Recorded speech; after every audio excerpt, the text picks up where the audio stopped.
Obviously for us tonight, kind of a tale of two halves in terms of, I thought, our energy and our ability to take care of the basketball. Always excited to get a win. I think the Alabama A&M is a team that I was even more impressed with on tape because they're playing a lot of their young guys. They gave UAB a really good game throughout 40 minutes the other night in their second road game. And I thought tonight our energy in the first half, I told our guys we didn't have the same tenacity defensively that I'd seen in parts of every single game, including our scrimmage. And then we turned the ball over 13 times. So we tried to get home run passes early in the game, and we tried to we didn't defend the capabilities we're capable of defending. So it was great. So we're at halftime, and I said, okay, we get to learn our team right now. How do we come out in the second half after having a kind of a disjointed first half? And I thought they came out with much better energy. I thought they came out taking care of the basketball. We only had 5 turnovers in the second half, and they came out with more purpose. So we accomplished some things in the second half that we weren't able to do in the first half. As far as Jarron goes, it was a coach's decision. I made a decision prior to the game that he wouldn't be playing tonight. So that's pretty much all I have on that.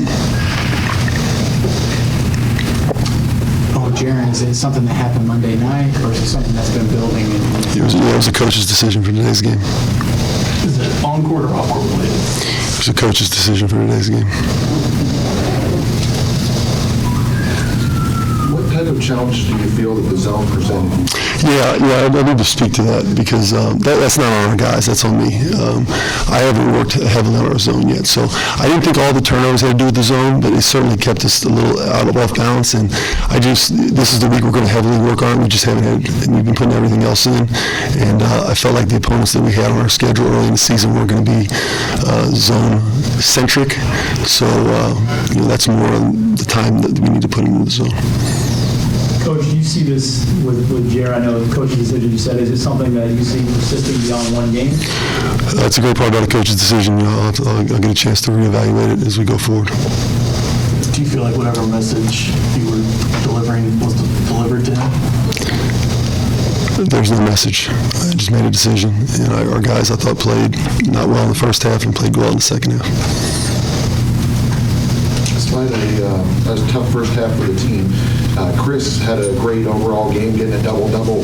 What are your thoughts on that? Well, I think Chris just continues to solidify his ability to score in the post and make plays and gain the trust of his teammates. And you got to have an inside presence in this league and in any league in the country. Certainly in our system, there's got to be an inside presence. I think it's really important. Certainly looks a lot different than he did last year.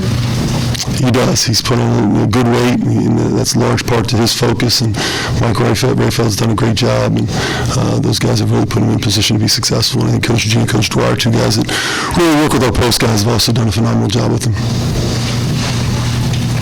Anything else? You were able to play some younger guys, maybe play some different lineups with Jarron not out there. Is that sort of lining up? 11 guys played almost double-figure minutes, and that's the value of games where you have some form of a lead. And that helps us going forward. So I know what lineups to put. It helps me evaluate as we go. Getting guys in and out is our rotation will shrink as the season goes on, but I made mistakes early in my career of not playing the young guys early and then running to a conference play, and you're like, oh, I can't. So you need to do it early. You need to make sure you have a feel for it and get those guys' feet wet, and that's been a point of focus for me. You mentioned the message at halftime. How was that delivered and met by the team in the moment? Yeah, I think it was delivered, kind of the way we're talking right now. I mean, I didn't go nuts on him. It was just a situation where, hey, I told you where it was going to be in the first half, and it played out exactly the way I said it was going to play out if we don't bring X, Y, and Z. So we all know the definition of insanity, so let's not be insane, and let's do it in the second half. And that's what I thought it was accomplished. Thanks, guys.